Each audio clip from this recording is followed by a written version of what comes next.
नमस्कार, सी न्यूज भारत में आप सभी का एक बार फिर से स्वागत है। यूपी बुलेटिन में इस बुलेटिन में सबसे पहले बात करेंगे आगरा की, जहां ग्राम प्रधान और राशन डीलरों के साथ प्रशासन अधिकारियों की हुई बैठक।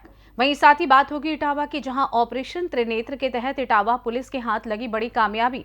आगे बात होगी मऊ की, जहां भाजपा छोड़ राजेंद्र यादव ने थामा बसपा का दामन। इन तमाम खबरों पर करेंगे विस्तार से चर्चा। आगरा जनपद के विकासखंड एतमादपुर के सभागार में ग्राम प्रधान और ग्राम राशन डीलरों के साथ खंड विकास अधिकारी विजय कुमार अग्रवाल, नायब तहसीलदार हरिलाल चौधरी व आपूर्ति निरीक्षक आनंद कुमार के साथ बैठक की। सभी ग्राम प्रधान व राशन डीलरों से फार्मर रजिस्ट्री व परिवार आईडी को बनवाने को लेकर बैठक की। सभी ग्राम प्रधान, सभी राशन डीलर पंचायत सहायक की मदद से किसानों की फार्मर रजिस्ट्री करवाए। ग्राम प्रधानों ने पंचायत की मुखिया और इसलिए सभी फार्मर ग्राम प्रधानों की मानेंगे बात। सभी फार्मर रजिस्ट्री होगी तभी किसानों के खाते में आएगी सम्मान निधि। जी, आज ग्राम प्रधान और जो राशन डीलर हैं उनकी बैठक रखी गई ब्लॉक पर, क्या विषय रहा था? आज एतमादपुर विकासखंड पर सभागार में बैठक हुई है, जिसमें वीडियो साहब ने बैठक ली है, तहसील से नायब साहब थे और आपूर्ति निरीक्षक महोदय थे एतमादपुर से। जिन्होंने बैठक लेकर कुछ ग्राम प्रधान और राशन डीलरों को सभी को कुछ दिशा निर्देशित किए हैं, जिसमें एक फार्मर रजिस्ट्री के संबंध में विशेष अनुरोध किया है और फैमिली आईडी वगैरह जो बनाई जा रही है ग्राम पंचायत में, जिनके राशन कार्ड नहीं है उनके परिवारों की फैमिली आईडी बने, उस पर बड़ा जोर दिया है। इन चीज़ों पर कई विभिन्न कार्य थे, उनकी आवश्यक बैठक कराई गई थी जी, जिसमें सभी ने अपने अपने विचार रखे थे। तो किस तरह से जो ग्रामीण अंचल के लोग हैं वो फार्मर रजिस्ट्री क्यों नहीं करा रहे? उनको पता है कि जब तक फार्मर रजिस्ट्री नहीं होगी उनकी सम्मान निधि नहीं आएगी। गांव के लोग हैं, अभी पूरी बात समझ नहीं पा रहे हैं वो, इसीलिए तो ये बार बार मीटिंगें रखी जा रही हैं। तहसील से सभी राजस्व कर्मचारी लगे हुए हैं, लेखपाल लगे हुए हैं, इसी संबंध में तो लगे हुए हैं कि गांव के लोगों को समझाएं कि जो किसान सम्मान निधि आती है, अगर फार्मर रजिस्ट्री नहीं कराएंगे, आप आधार कार्डों को लिंक नहीं कराएंगे अपनी खतौनी से, तब तक कैसे पता चलेगा कि आप किसान हैं? उसी के बाद किसान सम्मान निधि आप अपना लाभ ले सकते हैं, अंततः किसान सम्मान निधि आगे चल के बंद हो जाएगी। इसलिए सरकार की ये मंशा है कि सभी के फार्मर रजिस्ट्री करा दी जाए। कुछ ग्राम प्रधान नहीं आए थे ठंड की वजह से, किस काम, उनको क्या संदेश देना चाहोगे? जो प्रधान नहीं आए थे, कुछ आवश्यक कारण की वजह से सारे लोग नहीं उपस्थित हो पाए, लेकिन काफ़ी लोग थे, काफ़ी ग्राम पंचायतों के प्रधान आए थे। जो लोग नहीं आए उन्हें फ़ोन से और अपने ग्रुप वगैरह के माध्यम से उन्हें अवगत करा दिया जाएगा और मुझे उम्मीद है कि अपने पूरे ब्लॉक के प्रधान, राशन डीलर और रोजगार सेवक वगैरह, पंचायत सहायक हैं, सभी मिलकर ये आंगनबाड़ी वगैरह को भी साथ में लेना है, जगह जगह मीटिंग करनी है और सभी गाँवों में फार्मर रजिस्ट्री का कार्य पूरा बहुत जल्द संपन्न कराना है। सभागार में ग्राम प्रधान और जो राशन डीलर हैं उनको बैठक रखी गई, क्या है पूरा? आज जो है सभी ग्राम प्रधान और राशन डीलरों को यहाँ पे बुलाया गया था। साथ में सेक्रेटरी और सभी एडीओ साहिबान थे, नायब तहसीलदार थे और सप्लाई इंस्पेक्टर थे जी। तो आज जो फार्मर रजिस्ट्री का जो काम चल रहा है, जो किसानों की फार्मर रजिस्ट्री की जा रही है गांव में, तो उसके संबंध में बैठक थी। तो प्रधानों को और कोटेदारों को इसमें सहयोग करने के लिए उनको बताया गया जी। और जो भी समस्याएं आ रही थी उन पर डिस्कशन हुआ और उनसे फार्मर रजिस्ट्री के अलावा फैमिली आईडी बनवाने में सहयोग करने के लिए भी कहा गया है। इसी के साथ साथ जो प्रधानमंत्री आवास का सर्वेक्षण चल रहा है उसको भी पूरी पारदर्शिता से और निष्पक्ष तरीके से संपन्न कराने हेतु उनके सहयोग करने के लिए उनसे कहा गया है। तो किस तरह योगदान दे रहे हैं ग्राम प्रधानों को? प्रधान जी जो है, क्योंकि भाई ग्राम में प्रधान जी जो है प्रथम नागरिक हैं जी, और पूरी जनता ने उनको चुना है और जनता का भरोसा उन पर होता है। उनसे यही अनुरोध किया गया था कि सभी जो भी सरकार की योजनाएं हैं उसमें निष्पक्ष तरीके से और अपनी सहभागिता करते हुए सभी जो भी कार्यक्रम चल रहे हैं और जो भी शासन की और अपेक्षाएं हैं उसके अनुरूप अपना सहयोग प्रदान करें। कुछ ग्राम प्रधानों का ये भी कहना था कि ये समस्या आ रही है, तो उसमें क्या रहा?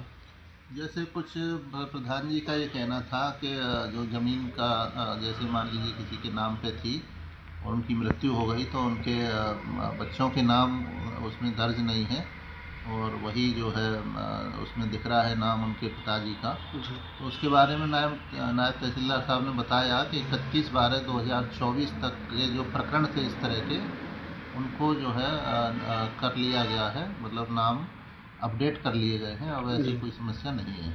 हमारे चैनल के माध्यम से ग्राम में जो किसान हैं उनको क्या संदेश देना चाहोगे?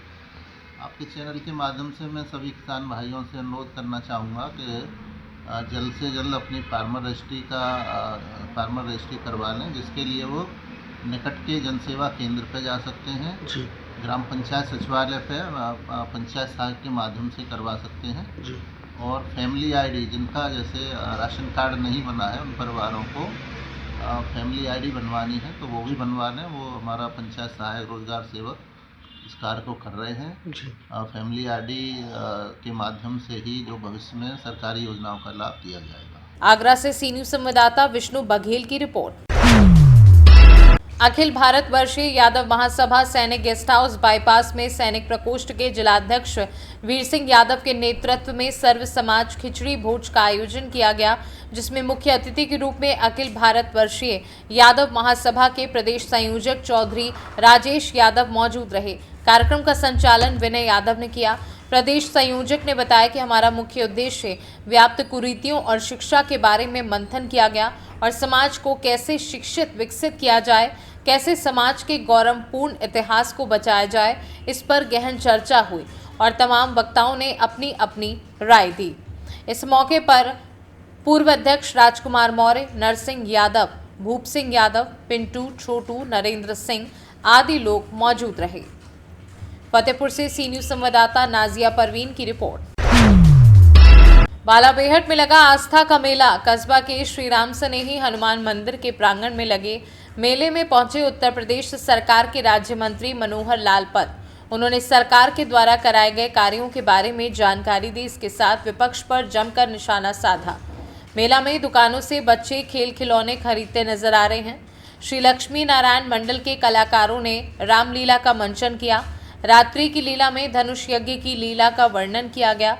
जनक जी के द्वारा विश्वामित्र के लिए पत्र भेजकर धनुष यज्ञ आमंत्रण में बुलाया। मुनि विश्वामित्र के द्वारा राम लक्ष्मण सहित रंगभूमि में पहुंचे भगवान राम के द्वारा शिव जी के प्राचीन धनुष का खंडन कर जनकपुर से नाता जोड़ा। सीता जी ने राम जी को जयमाला पहनाई। परशुराम ने जब धनुष टूटने की घोर आवाज सुनी, वह क्रोधित होकर जनकपुर पहुंचे। सभा में बैठे राजा बुरी तरह डर गए, क्योंकि परशुराम जी को पृथ्वी पर सभी राजा डरते थे। उसके बाद लक्ष्मण परशुराम संवाद हुआ।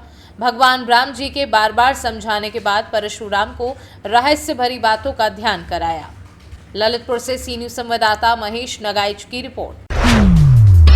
मऊ जनपद के मोहम्मदाबाद गोहना कोतवाली क्षेत्र के मालव पिठोकर निवासी राजेंद्र यादव ने भारतीय जनता पार्टी की नीतियों से असंतुष्ट होकर पार्टी छोड़ दी और बहुजन समाज पार्टी का दामन थाम लिया। भाजपा ने उन्हें सुरहूरपुर क्षेत्र से जिला पंचायत चुनाव के लिए अधिकृत प्रत्याशी घोषित किया था। चुनाव में हार के बाद राजेंद्र यादव ने आरोप लगाया कि भाजपा ने उनके प्रचार में सहयोग नहीं किया। उन्होंने उत्तर प्रदेश की पूर्व मुख्यमंत्री मायावती के जन्मदिन के अवसर पर बसपा की सदस्यता ली। ये सदस्यता मोहम्मदाबाद विधानसभा के पूर्व प्रत्याशी डॉक्टर धर्म सिंह गौतम के नेतृत्व में ग्रहण की गई। राजेंद्र यादव ने कहा कि वह बसपा की नीतियों से संतुष्ट हैं। यदि पार्टी उन्हें भविष्य में जिला पंचायत चुनाव लड़ने का अवसर देती है तो वह तैयार हैं, अन्यथा वह पार्टी के एक समर्पित कार्यकर्ता के रूप में नीतियों और विचारधारा को आगे बढ़ाने का कार्य करेंगे। सभी जो बसपा के पदाधिकारीगण, मैं सबको बहुत बहुत धन्यवाद देता हूं कि जो मैं 2013 से बीजेपी में रहा और पिछली बार जिला पंचायत भी बीजेपी से ही लड़ा था, सुरहूरपुर वार्ड से। और मुझे सिर्फ टारगेट बनाया गया था और न तो कोई पदाधिकारी मेरे साथ था उस समय।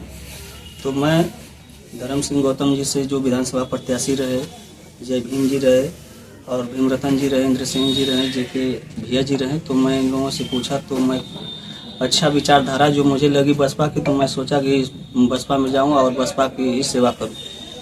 आगे की रणनीति क्या है? आगे की रणनीति जो मैं प्रत्याशी भी हूँ, अगर बसपा अगर मुझे उम्मीदवार बनाती है तो मैं जिला पंचायत का प्रत्याशी भी रहूँगा, और नहीं बनाती है तो मैं जिसे भी प्रत्याशी बनाएगी मैं उनके सहमति के साथ तो बीजेपी आपको प्रत्याशी उम्मीदवार बनाया था तो क्या कार्यकर्ताओं को साथ नहीं लगाया था जब आप चुनाव लड़े थे? नहीं, किसी का साथ नहीं मिला था, मुझे बहुत ठेस पहुंचा था और तब से मैं उसी समय पार्टी से इस्तीफा दे दिया था। तो क्या मतलब उस समय से क्या आप अब तक मतलब बिना किसी दल में रहे बिना किसी दल में। तो क्या मतलब आपको ऐसा लगा कि बसपा में आके मतलब आज आपने ज्वाइन किया? कार्यकर्ताओं का जो सम्मान मिलता है और जो भाषाएं अच्छी से मिलनसार लोग हैं, इसीलिए मुझे अच्छा लगा बसपा। तो क्या उनके कार्यकर्ताओं से या बसपा के जो मुखिया हैं उनसे प्रभावित हो क्या बसपा में आए?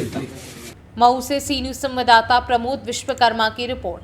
फिलहाल इस खास बुलेटिन में बस इतना ही। देश दुनिया की तमाम बड़ी खबरों को जानने के लिए जुड़े रहिए सी न्यूज भारत के साथ। हर खबर आपके साथ, आपके हाथ।